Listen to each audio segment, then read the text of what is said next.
So, I don't know about you guys, but there was one point in my life when I was eating pesto out of this jar. And I will boil some pasta, scoop some of this in, and call myself Jamie Oliver. I was such a pretentious little shit. But one day I checked out the ingredients at the back of the label, and I realized, hey, it's okay or what? And the rest was history. And that's what we're gonna do today.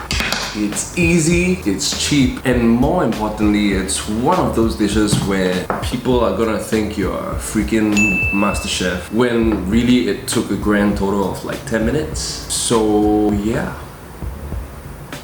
let's make this shit. Would you say your pesto is the besto? I don't know, but I would say it's pretty good-o. So these are literally all the ingredients you're gonna need.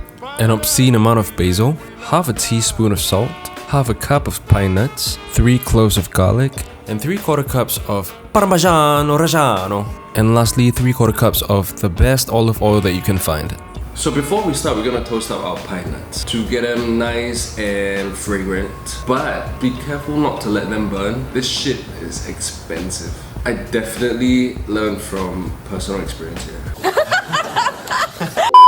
Get your pan on medium-low heat and toss in your pine nuts. Give them a little shaky shake and keep your eye on them. Once they turn nice and golden brown like that, take it out and we are ready to start. Now, while the Italian grandmothers are happily making pesto in their pestle mortars, we're gonna be using a food processor today. Now, is it traditional? No, but it's easier, and I find that the consistency, it's much smoother and creamier. Technology, bruh. So the move here is to first blend up the solids, otherwise it will not blend as well. Grate in your garlic as well, just to prevent chunks. Then toss in your toasted pine nuts and give them a whiz. When that's nice and blended, add in your cheese and give it another pulse. If it starts sticking to the sides like mine did, use a spatula to scrape the sides down. You can't really see anything here because nothing's in focus, but it should have the consistency of slightly wet sand, I guess. And then you can go ahead and add in all of your basil as well as your salt. And then go ahead and turn it on and slowly add in your olive oil. This would allow the oil to emulsify better with the rest of the ingredients. Leave it on for another hot second and then you can go ahead and taste your pesto. Go ahead and transfer that into a jar and you have just made yourself a fresh batch of pesto that will sit well in your fridge for a week or your freezer for 2 months at least. If you want to store this, just make sure to cover the top with a layer of olive oil and you're good to go.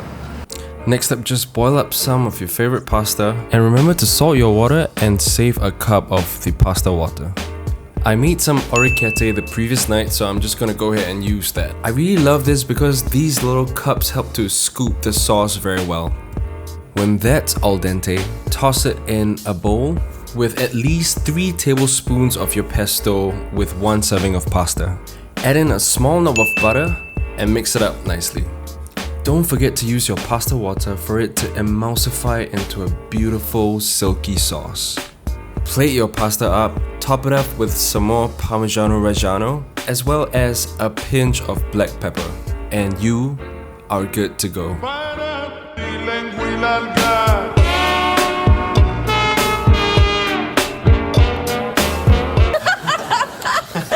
Hello! Ignore my sweat stains. So this is it, 10 minutes pesto. It's easy, it's delicious. I'm gonna dig in. Cheers.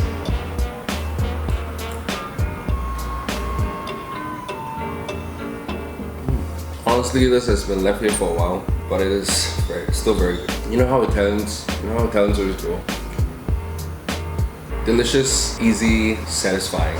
This is what I want to come home to after a day of work, you know? When I need something to fill my hollow soul from the day of work.